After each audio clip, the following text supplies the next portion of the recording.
El senador José Octavio Bordón es hoy por hoy uno de los políticos más respetados de la Argentina.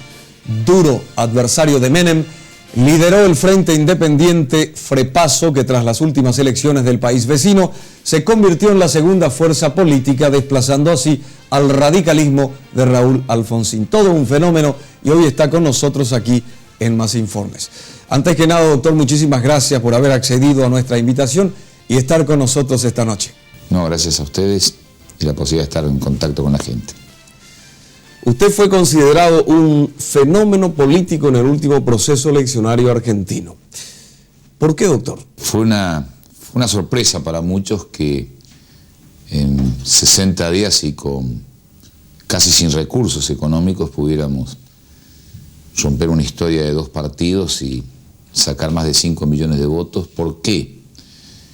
Y creo que porque por un lado los argentinos están esperando un cambio en lo institucional en términos del mejoramiento de la calidad de las instituciones, del funcionamiento de la justicia, de las reglas de juego, porque están esperando un cambio socioeconómico que defienda la estabilidad, que le dé el mercado el rol que obviamente tiene de tener una economía, pero que al mismo tiempo genere más equidad, mejores posibilidades de producción y de trabajo. Doctor, ¿cómo nació el Frepaso, el movimiento que lo lanzó a la candidatura presidencial? El Frepaso nació como la conjunción de 4 partidos, 2 tradicionales, pequeños pero prestigiados por la conducta de su gente, como son el socialismo y la democracia cristiana, los partidos de una fuerte vocación democrática. El Frente Grande, que lidera Carlos Chacho Álvarez, que es un hombre como yo viene del justicialismo, y el partido nuestro, El País, que es el partido más nuevo y más joven de la Argentina, no tiene todavía un año de vida, ¿no? Tenemos entendido, doctor, que antes de este proceso eleccionario argentino, usted trabajó muy estrechamente con el doctor Menem. Sí, es verdad, nosotros estuvimos luchando juntos contra distintas dictaduras cuando no había democracia en Argentina. Nos conocemos desde el año 1973, o sea, más de 20 años. Fuimos gobernadores al mismo tiempo en 2 provincias muy cercanas, era el gobernador de La Rioja y yo de Mendoza. Creamos la región del Nuevo Cuyo, que era la confluencia de 4 provincias, y cuando fue electo presidente, a la primera persona que le ofreció un ministerio, el de Obras Públicas, fue a mí. A los 3 días comenzaron nuestras diferencias, que no son personales, son de visión de cómo se debe gobernar y cómo se debe administrar el Estado, así que es una diferencia lógica, necesaria. La sociedad necesita alternativas. Yendo a la irrupción con tanta fuerza de un movimiento independiente como el Frepaso, ¿significa, doctor, que en la Argentina está definitivamente roto el bipartidismo? Es una posibilidad. Otra posibilidad, que haya 2 partidos que reemplacen los anteriores. Yo creo que la fortaleza y la riqueza del sistema democrático no depende de que, obviamente en Argentina hay pluralismo, ¿no? Hay muchos partidos políticos, pero no depende de que haya fundamentalmente 2 o que sean 3, sino que depende realmente de que se sepa que la democracia supone consensos y disensos.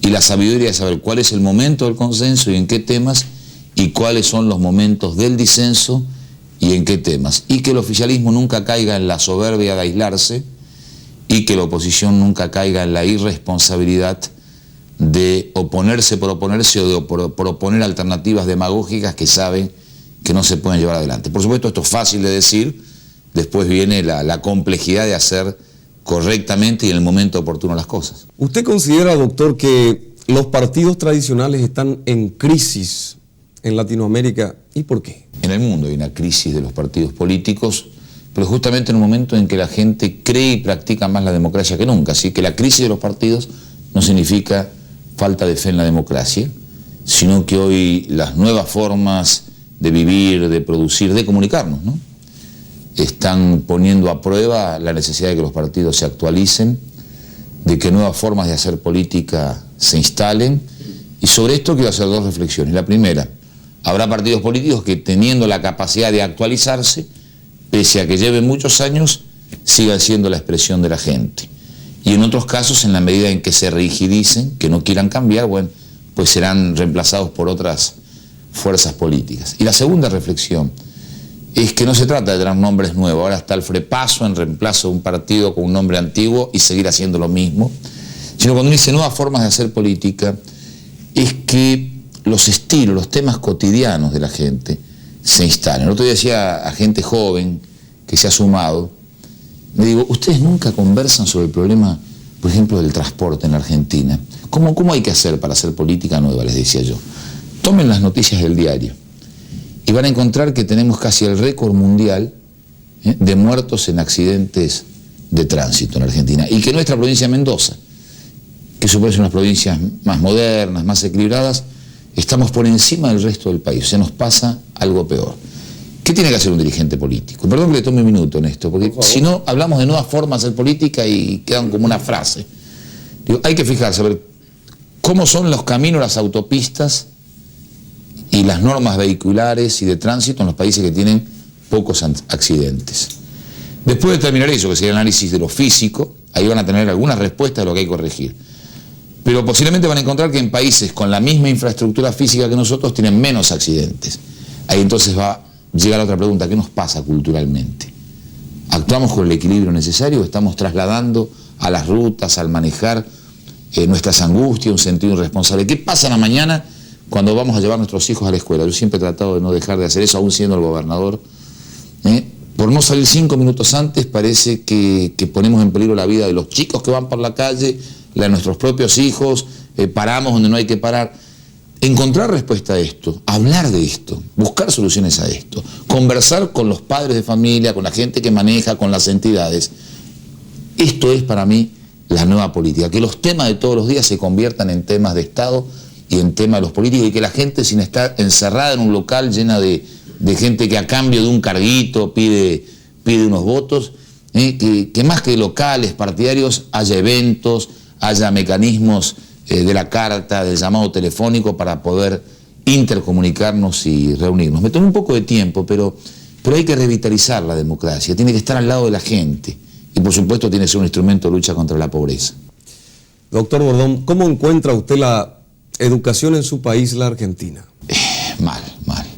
A pesar de los esfuerzos que hacen los padres, los docentes y muchas veces los propios alumnos, para mí es el tema número uno. El principal problema argentino es el desempleo, pero la herramienta número uno de cambio y de transformación es la educación. Yo había puesto a la educación como mi prioridad, tanto para la calidad de ciudadano que tenemos que tener, pero también para la calidad de producción. Hoy el nuevo nombre de la soberanía es el conocimiento. Hoy el nuevo nombre de ser competitivo, esta palabra que se usa tanto, es el conocimiento.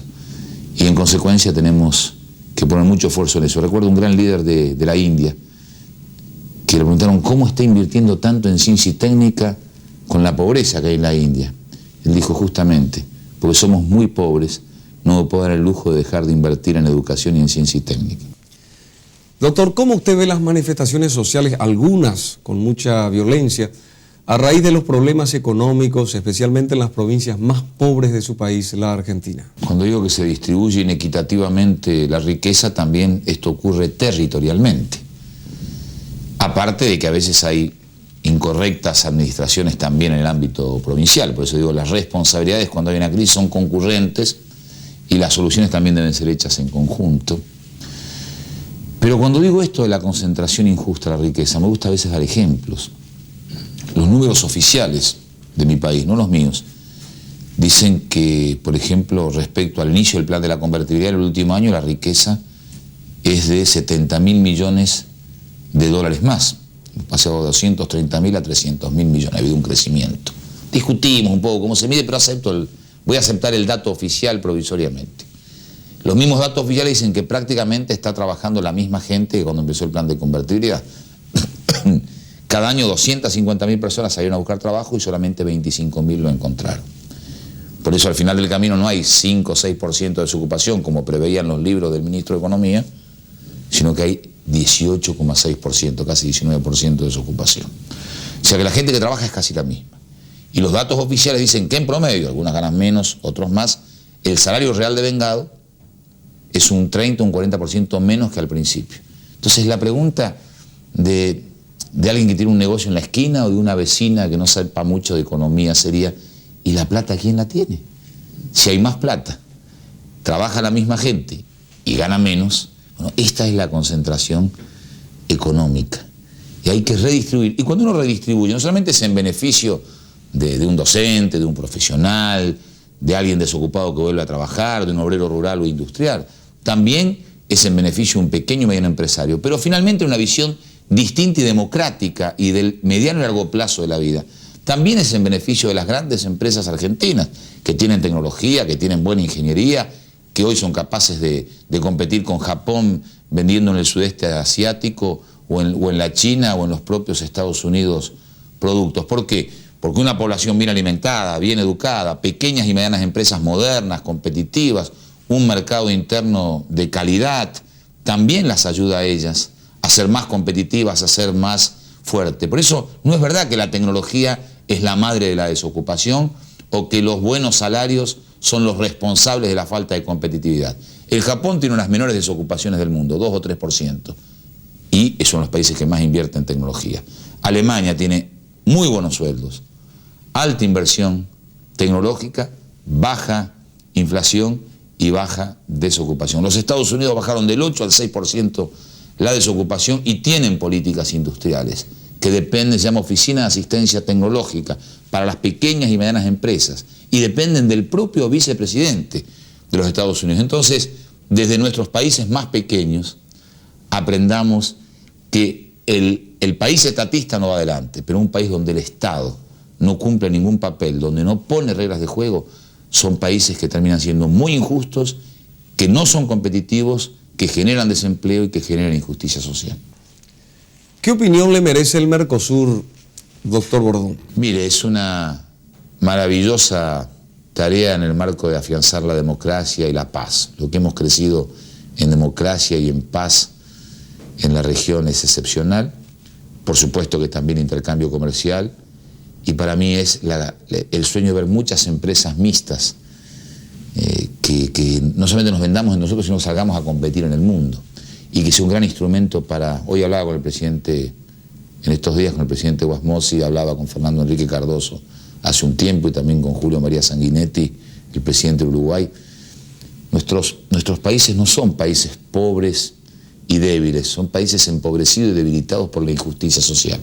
El Mercosur también tiene que ser un instrumento para luchar contra la pobreza, para luchar por la justicia social, más allá de quienes estemos circunstancialmente en el gobierno. Tenemos muchas dificultades, pero yo lo resumo con una frase.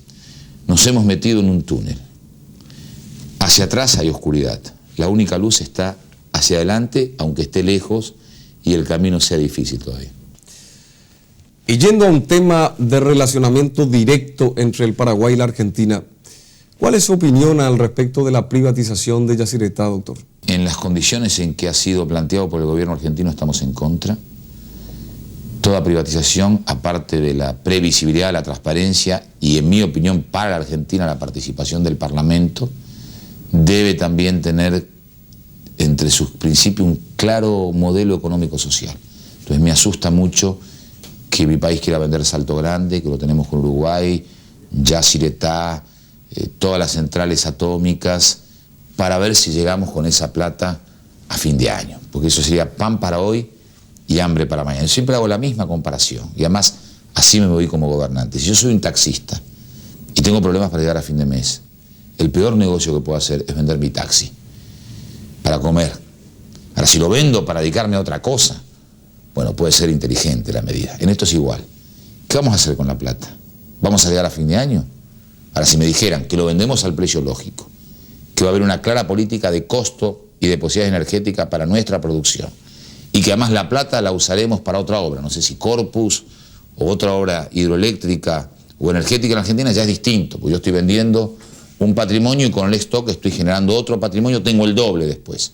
Pero gastarlo para gastos corrientes me preocupa, y del lado argentino es así, y por lo que he conversado con la dirigencia en el Paraguay y por lo que he percibido, lo asumo a título mío, de mi charla con el presidente del Paraguay, esto no está impulsado sino desde Paraguay, sino que de alguna manera lo que dice el Paraguay es, bueno, si Argentina impulsa esto, estamos dispuestos a conversarlo, eventualmente preservando los intereses del Paraguay, acompañarlos. Por lo tanto, creo que el gran debate es adentro de la Argentina de este tema. Y ya concluyendo esta amena charla con usted aquí en nuestros estudios, doctor, no puede quedar esta pregunta en el tintero. Mucha gente querrá saber la respuesta. ¿Volvería usted a candidatarse a la presidencia de su país, la Argentina, doctor Bordón? Es una posibilidad que sea candidato a presidente y presidente en el 99, pero yo creo que es bueno aspirar, pero es muy malo estar obsesionado. O sea que hoy no me estoy moviendo pensando en si voy a hacer y cómo voy a hacer la campaña en el 99, sino que me parece que por lo menos hasta el 97 tengo una responsabilidad como senador, como dirigente político, frente a los graves problemas que vive mi país.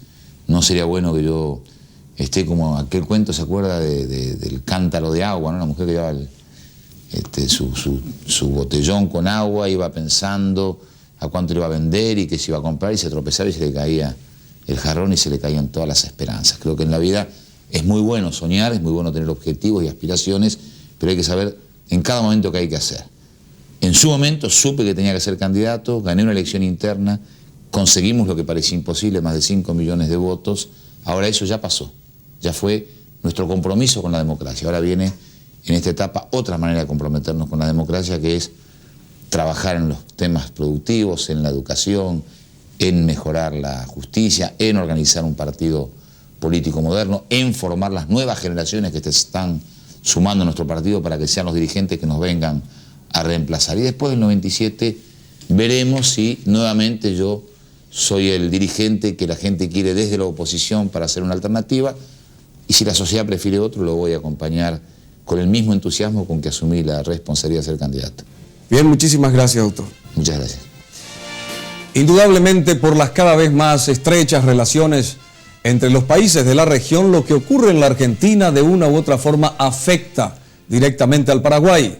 Hay demasiados intereses comunes de los cuales hay que cuidar juntos.